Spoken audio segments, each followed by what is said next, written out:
सकता है।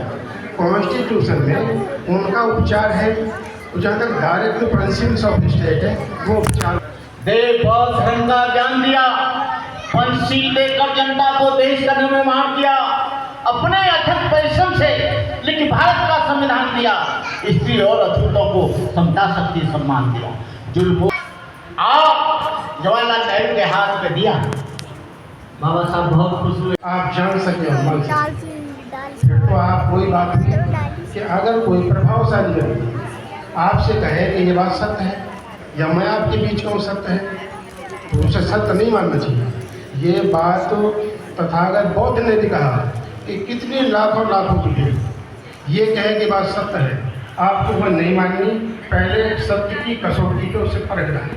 For example 97% लोग का ये बिलीव सिस्टम है एग्जिस्टेंस ऑफ गॉड, भगवान है।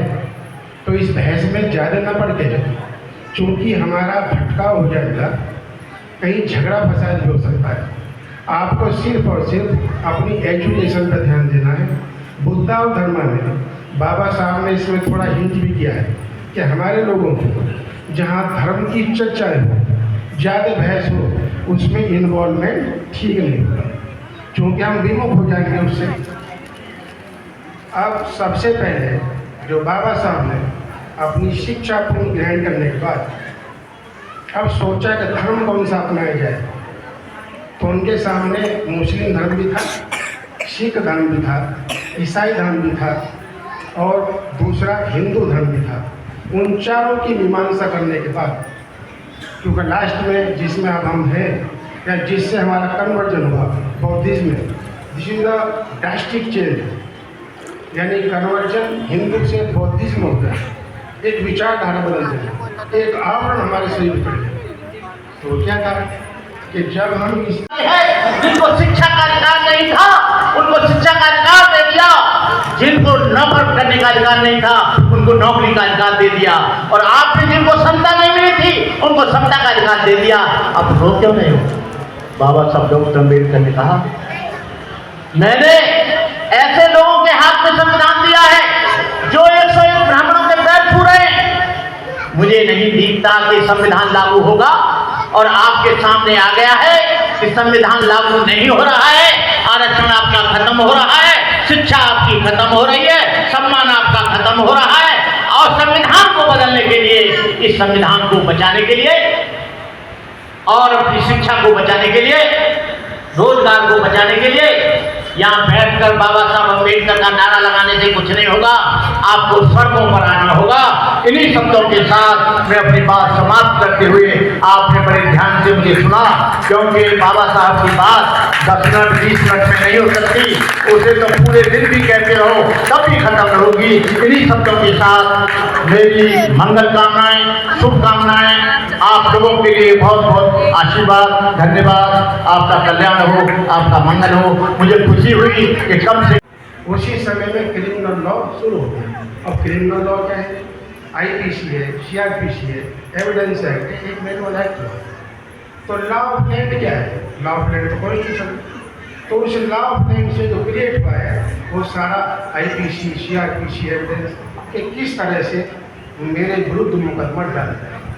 तो जब मेरे खिलाफ FIR हुई और मुझे अरेस्ट हुई 41 में, तो मुझे कॉन्स्टिट्यूशनल दिखाई दिया है कि मैं जानूंगा व्हाट फॉर, किस लिए मुझे अरेस्ट किया जा रहा, अंडर व्हाट सेक्शन, किस सेक्शन में किया जा रहा, मेरा अपराध क्या। और ये दरोगा जी की मर्जी नहीं है कि मैं बताऊं कि ना बताऊं, उसे बताना होगा, ये मेरा संवैधानिक अधिकार है।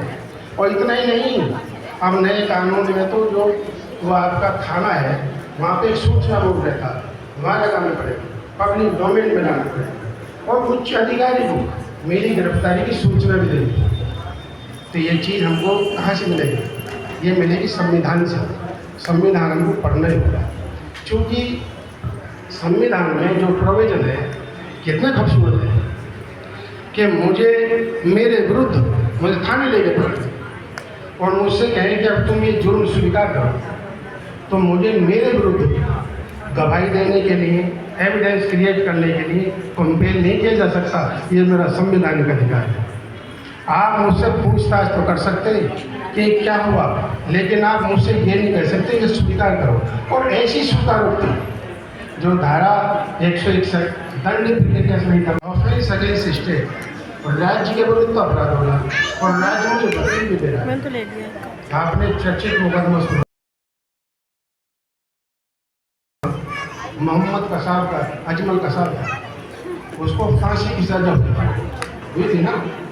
उसने एक प्रोसीडिंग के दौरान ये बात उठाई कि मुझे मेरी मर्जी का वकील नहीं मिला।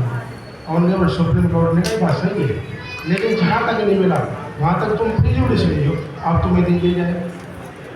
मुझे जेल में कन्फाइनमेंट कर दिया, मेरा कोई वकील भी नहीं, मेरा कोई हिमायती भी नहीं, मेरा कोई गवाह भी नहीं जो मेरे केस को पता कर सके। तो धारा 315 कितना बढ़िया प्रस्तुत हो कि मैं खुद अपने केस का गवाह दूँ और अपने केस में क्रॉस एग्जामिन करूँ।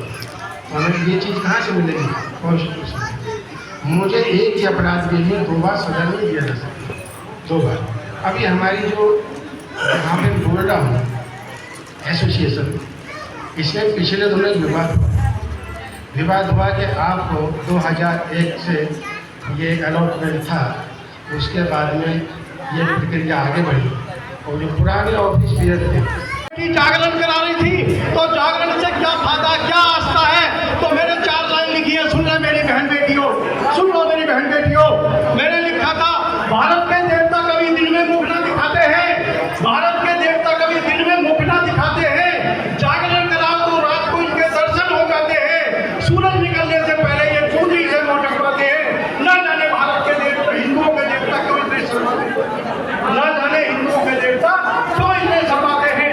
मेरे पास में एक पड़ोसी का घर है, मेरे से कहने लगे चलो गंगा नहाने चलते हैं, दशहरा की गर्मी पड़ रही है। मैंने बोला मैं नहीं जाता गंगा नहाने, तो वो जबरदस्ती मुझे लिवा के ले गए और जब गंगा के किनारे पर उन्होंने कपड़े उतारे तो मुझसे कहने लगे वो खाना चोरी हो जाती है, लेकिन फिर काय की गंगा पर चोरी हो जाती है। पंडित जी स्नान करके आए और उन्होंने कहा मैं 1 साल के पाप धोई है ना, तो मैंने कहा मुझे 1 साल के पाप धोई आए। बोला हाँ जी। फिर मैं भी गंगा में गोता लगाया और मैंने गंगा माई से कहा कि हे गंगा माई, तुम इतने पापों का क्या करती हो, दुनिया आपके पास पाप धोने आती है। तो गंगा माई ने कहा हे संत, मैं किसी के पाप नहीं रखती, मेरे पास दुनिया पाप छोड़ के जाती है और दूसरों के पाप बोतल में रख के जाती है, दूसरों के पाप बोतल में रख के जाती है, मैं किसी के पाप नहीं रखती। इसीलिए अभी संविधान के बारे में और आपने सब कुछ बारे में बताया, और इतना ही नहीं हमारे संविधान बदलने की बात बताई। मैं कहता हूँ समुद्र की गहराई की एक माप है क्या? समुद्र की गहराई की एक माप है क्या? आकाश की ऊंचाई की कोई नाप है क्या? दूसरा संविधान बनाने वाला किसी का बाप है क्या? किसी का बाप है क्या? सही है। हाँ जी। अच्छा, जय भीम, नमो बुद्धाय। गलती हो तो क्षमा करें। जज साहब से मेरा नमस्कार। जज साहब से मैं एक रिक्वेस्ट करूंगा कि ऐसे स्थान पर लंबी स्पीच ना दे करके हमारे बाल बच्चों को कहीं सेपरेट महीनों में एक बार अपना ज्ञान अवश्य दे, क्योंकि मैं बहुत जज साहब के साथ में नौकरी कर चुका हूँ। पदम सिंह जी मेरे रिश्तेदार हैं, नेपाल जी मेरे रिश्तेदार हैं, जितेंद्र जानकारी के हैं, बहुत सारे जज साहब। भानु प्रताप के खानदान से मैं हूँ। जय भीम, नमो बुद्धाय। जय भीम, जय भीम, जय भीम। याचिका में की वो कैसे मिली? अब जो संविधान से पढ़े नहीं करते तो उनको जवाब कैसे दिया?